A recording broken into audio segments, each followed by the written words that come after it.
Hi, this is Christine with Black Tea News, and tonight, this is the very final hour of Black History Month. So I'm sure by the time you watch this, it will be March. But this was on my mind, so I just wanted to record this really quick. Hopefully, it's quick, but we shall see. About why I'm a Black Republican, and I don't mean why am I a Republican? I mean why I like the term Black Republican and identify that way.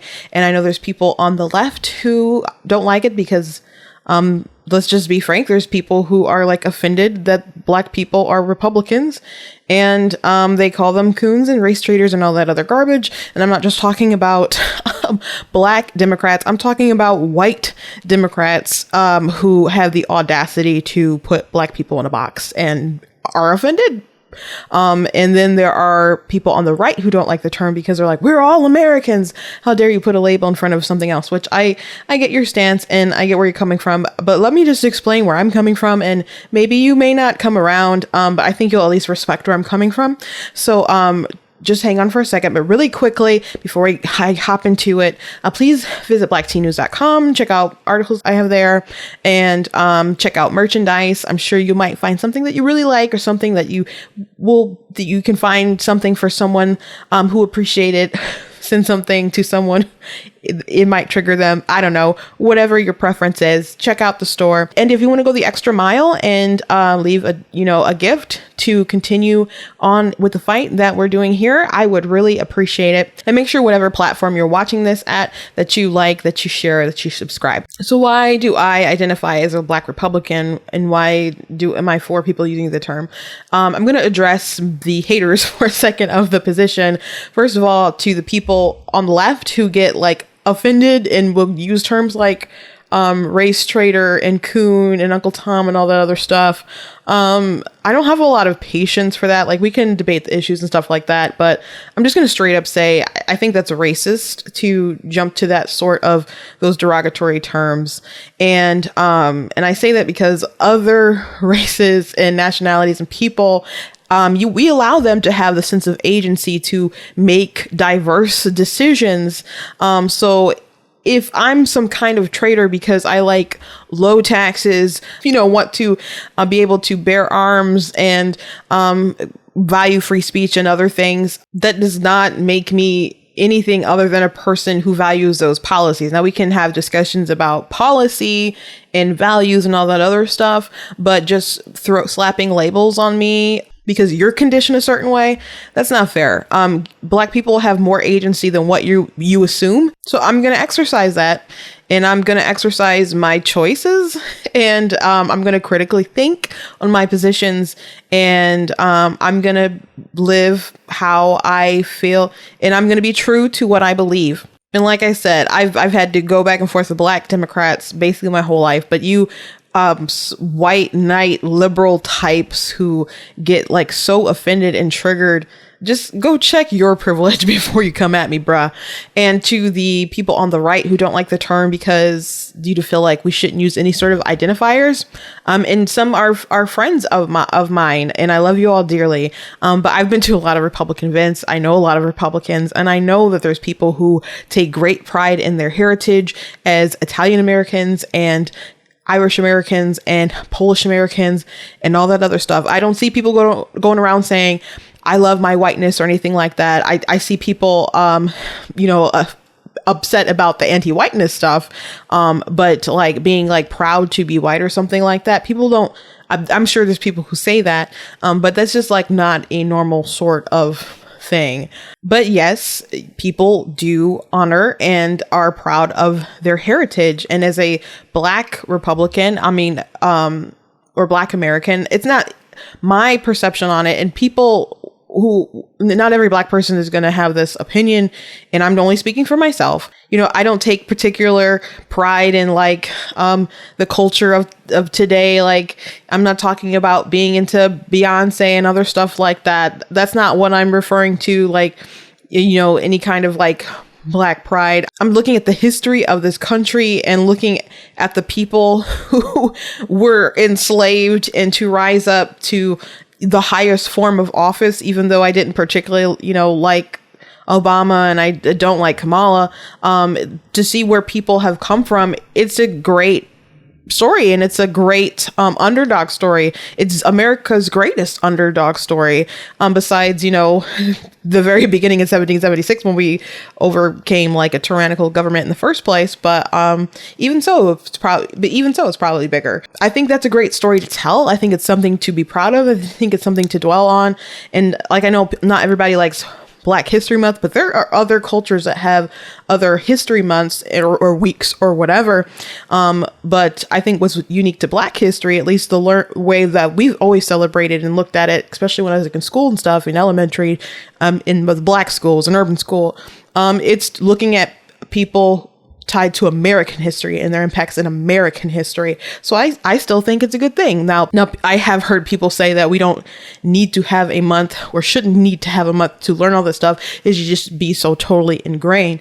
And yes, it'd be nice to not have to need it, but I don't think it's something that maybe should be gotten rid of.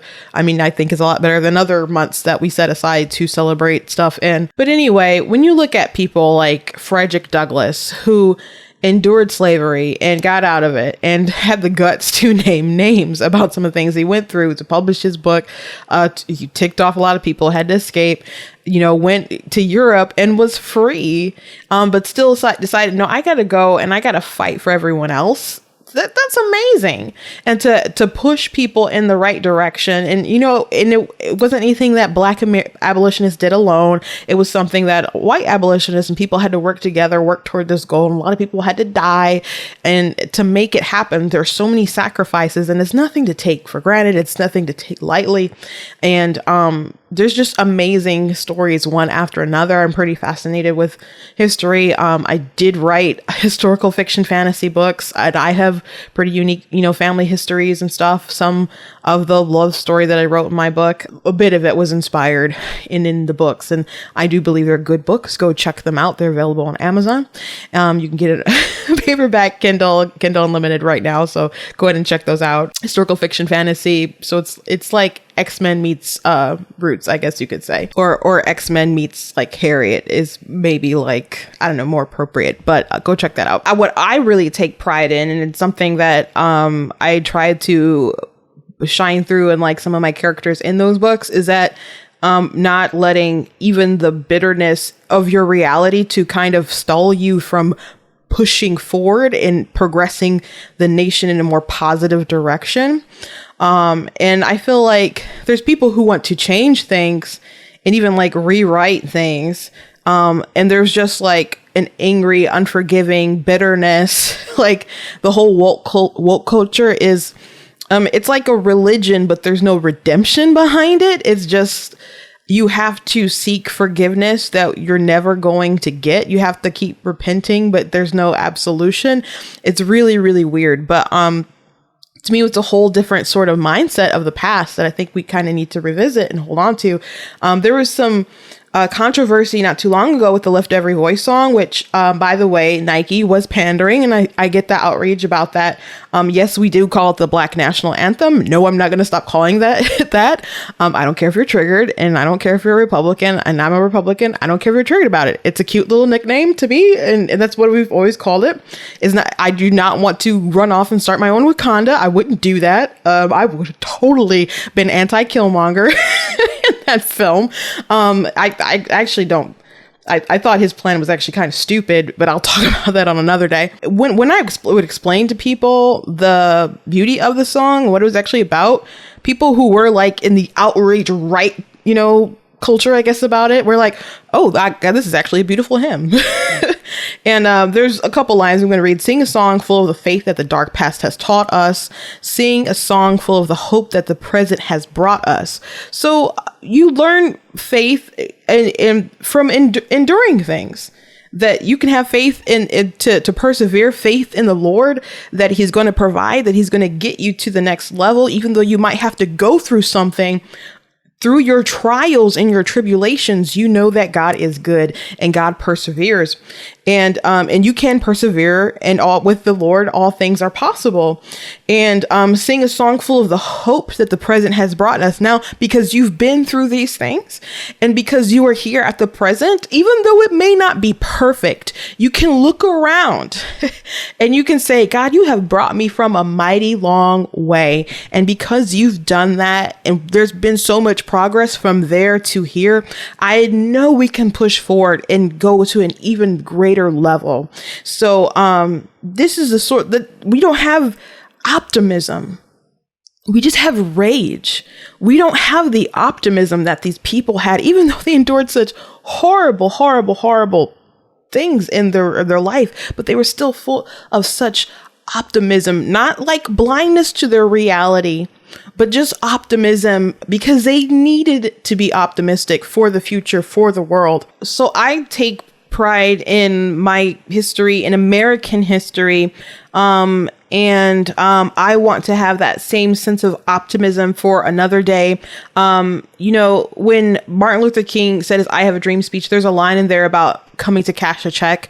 Like, people knew, like I said, people could see like that things aren't fair, things aren't right, but you can look around and still say, no, America is good. America's great. But we just needed to live up to the promise that it's like, you know, here's what you promised it is. We just needed to apply to everyone. And so people fought so hard to make that happen. And there's a lot of people being dishonest about the level of where America is right now, and are fighting to make it more racist. And we really have a lot of racists who are dictating how racism is in America, complaining about how problematic it is, when a lot of people are racist themselves. Like, I talked about the Coca-Cola thing on another video.